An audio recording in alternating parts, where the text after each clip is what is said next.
Hi, my name is Kiyomi, and I'm back with a new video after 2 months because I got too lazy to film. And today, I wanted to show you all something that I have been working on since January and finished in February. So this is a giant scrapbook. It is big. It is very big. It is like maybe 16 inches or something, and it's a little bit heavy for a scrapbook, and there's a lot of stuff going on in here.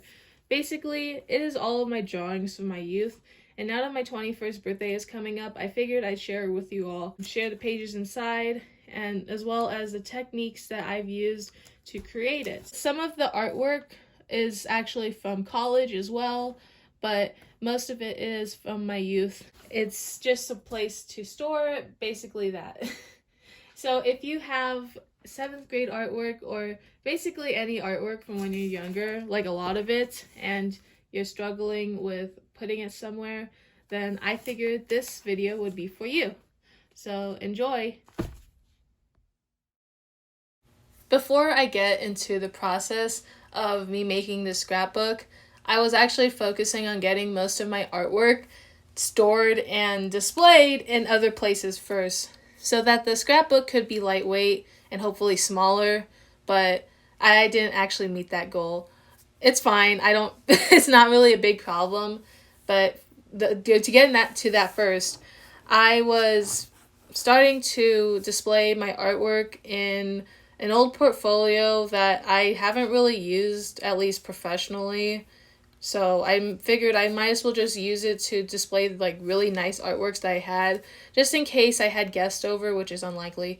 But if I ever like made a video on this entire portfolio itself, it would at least look presentable, you know? This is all of the artwork I have accumulated between 2010 till now, currently. This is all scrapped artwork. This is like cutouts and papers and papers. These are bagged. If I can't find anything, that's okay. After that, I focused on putting old sketches into sketchbooks that aligned with the time I made them. At least, like, most accurately, I could say. So I just basically put them in chronological order. So, for example, I think this was like a 6th or 7th grade sketchbook. I'm pretty sure this was like in 6th grade. Look at the cover.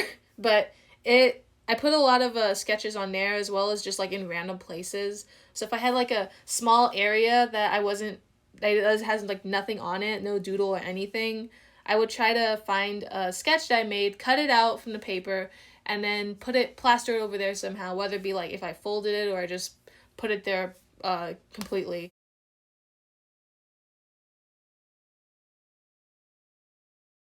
This is probably going to become a trend on this video and maybe even on this entire channel, but it is a bit difficult to find where to put stuff and how to put it on there when I'm scrapbooking. Just keep that in mind.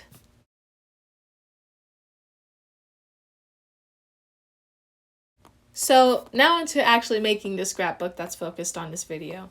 So the first thing I was basically doing was I was just taking all of my old drawings that I've been hoarding since like 2011. I laid them out and I just spent a few hours just snipping away and cutting at them.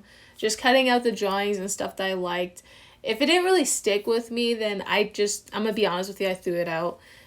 I don't really keep all my drawings. You just kind of had to accept that you have to story some artwork to make something even better, if that makes sense. And I spent a few hours after that cutting out what I liked and then organizing them into the perspective year. So onto the fun part of this process is actually creating the scrapbook itself, the scrapbooking pages itself. Some of you might know that I have a pretty big collection of cardstock paper that I've collected over the years, so I just used that to create the pages first. You can actually have like a running theme for each of your pages. So for example, I have this page right here. There's a lot of rainbow cardstock paper on it, and the reason for that is because they're mainly displaying my 2 OCs, Shocker and Electric Shock. They're like characters I had in the 5th grade, and they had this rainbow theme going on with them because I had like this they're actually based on Roblox avatars that I was using back then, and my Roblox avatar was wearing a hood or like a helmet or something that looks like Shocker's, and was also wearing a rainbow leotard. I was approaching the scrapbooking process with a more relaxed and free-spirited attitude than I usually would with my normal drawings, or, well, actually I don't really have any serious attitudes towards a lot of my drawings, but I was focusing more on just having fun with it rather than having a theme. So not all of the pages in this are themed, but it is nice to implement one every now and then. When you're putting these drawings on display on a scrapbook page, you do kind of have to think about where you're going to do that and how you're going to do that. So I think the most common way, and the most known way at least, is to just stick glue onto the back of the drawing and then put it onto this page. I think that's pretty self-explanatory. I don't really have to go onto that, but I'm going to get into the more complicated ones. Flip books. Usually how I do this is I just take two large drawings or large pieces of paper, and then I would glue the sides to each other, or like the halves, I would half them, and then glue the halves to each other, so it would create like a page, an extra page, and then after glue the ends, either onto the scrapbook page itself, or onto another piece of paper to create another page, if that makes sense. If I need to store something that I can't really display on the page because I don't want to put glue on it, or there's just not enough room, then I would just create a pocket with the papers that I had either already on the page that I already glued on, or just do it entirely new, just to save myself some room and also to protect the drawing that I want to protect. Making a brochure would be the last way. It's also kind of similar to a flip book, except you would format the pages to fold in a way similar to a brochure.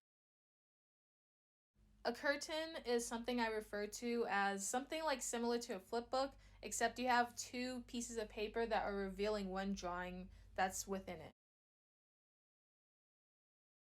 Also, while this clip is still playing, I just want to say that I made this entire page for an OC that I really hold dear to me. Okay, I'm editing this still, but to explain, I think maybe this was just like one of the many comfort characters I have for drawing. Do you guys have one of those? I swear, I think every artist does. Okay, onto the cover. So, when I was originally making the first cover of this, I was using a paper mache technique that I learned when I was a kid. I had a bunch of like scrapped up paper and stuff from cutting up the old sketch papers that I had lying around. And I was going to use that. I tore that apart, and I was just going to use it as paper mache to kind of give the scrapbook a little more sturdiness. And that didn't work at all. Like, it failed miserably. It didn't look good at all. And it kind of ruined the drawing that I had for this, or that was originally going to be on this cover, on the front cover. I resorted to using cardboard. Old cardboard that I had from like a laptop. I just cut it up. I cut it to the size of the page of this drawing over here, or this, I guess, this was actually an assignment for one of my classes. And I just cut up to that size of the page and then used it as a cover, called it a cover. I did the same with the back cover as well. And this was my old Metopia art. On to the last part of this process is probably the hardest as well. It is the fucking binding. The binding is just insane. I was having so much trouble trying to figure out what I was going to do with it, and I ended up doing this. And let me go into my thinking process in that. I was doing my best to keep this scrapbook process low budget, so I had some old string that I wasn't using, and it was pretty thick enough to be binding, but I had to double loop it around to make it a little bit more sturdier. What I did was I hole punched the pages, every page, even the cover. The cover is hole punched too, which was very hard because it is thick. And then after, I would put the string and loop it through the hole each time to at least create it. And as you could tell, it didn't work the first time. After doing a bit of research online on how to bind like this scrapbook type, I just decided to stick with this method I had already created because first off, it was kind of embedded in me already. And then second off, it was the easiest to do. It just had to do the job. It just had to be functional. That's all I really wanted out of it. So this is the finalized version of the scrapbook that I have. The binding is complete and I figured out something for it. Well, I don't know if I'm going to put anything on the cover, like a title or like some writing on it. The point of the matter is it feels complete. Binding gets the job done. This entire space over here, there's already stuff on it, and I don't really feel like it's necessary for me to stick anything on it as for right now. Maybe just laminate it, but that's pretty much it. Here's the back as well. I hot glued the this fabric onto the front and back covers for security. It gives it a nice touch as well, so I appreciate that. One more thing I forgot to mention earlier was I used the same string to secure the scrapbook once again so the pages don't like flip out or anything when I'm storing it. So I'll probably go into a scrapbook tour in another video, but that's pretty much it on how I even made it. I'm just using this clip to have something over the audio that I'm recording right now.